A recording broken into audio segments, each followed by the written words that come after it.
génn leen ci lëndëm gi basal na leer gaa ngi baawaan monturu l'islam bi sona na xoolal montu bu ci lii montu jëm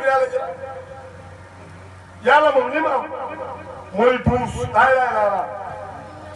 mooy minuit 1 heure 2 heures 3 heures 4 heures 5 heures 6 heures 7 heures 8 heures 9 heures 12 mooy 12 heures 12 heures lii moo ne ci montu dim nañ ko ba pare mais am na ñetti écurie am na bu daw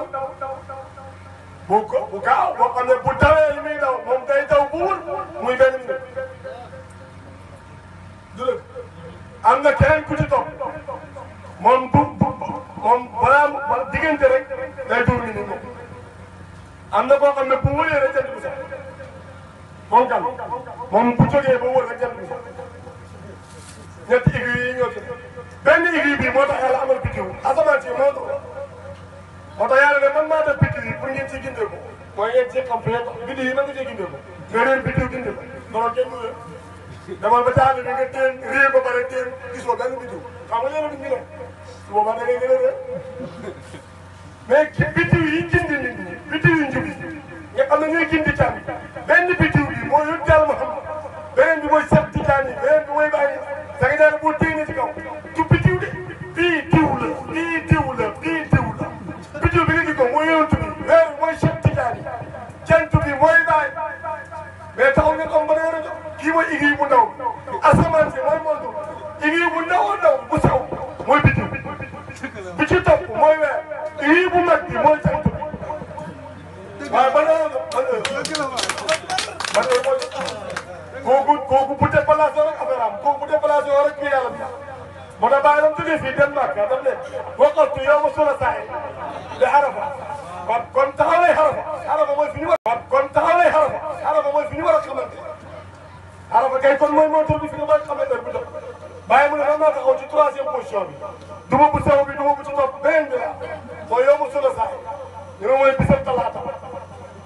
ca Arafa wa ashkuru rabbi zikri habdin bàyyi ne da'awtu li nafsi wa li ikhwani wa lil makani bal wa li samai xoolal gars yi xoolal nafsu bi mooy ki lay xamal ban heure moo jot kooku mooy saahibul waxti bu ñu wax saahibul waxti nga naan diw la saahibul waxti laaj ko 10 heures mooy dem ci biir yàlla bi saahibul waxti laaj ko 10 heures mooy lam ci yow 10 heures bu ngeen amutoon benn rapport du la fi fekk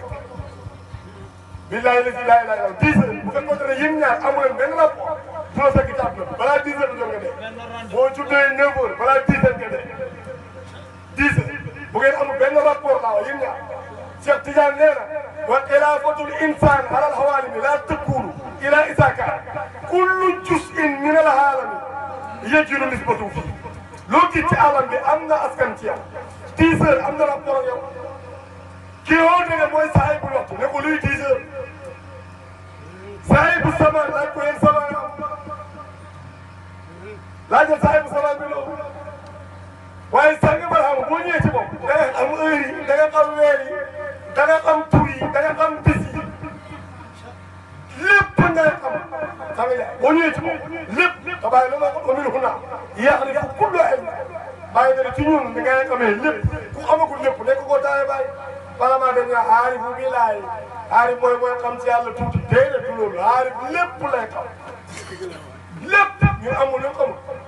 parce que yaa Rasulullah amul lu xamul lépp lañ xam lépp parce que nit ki ànd bàyyiwul dara lépp la laal lépp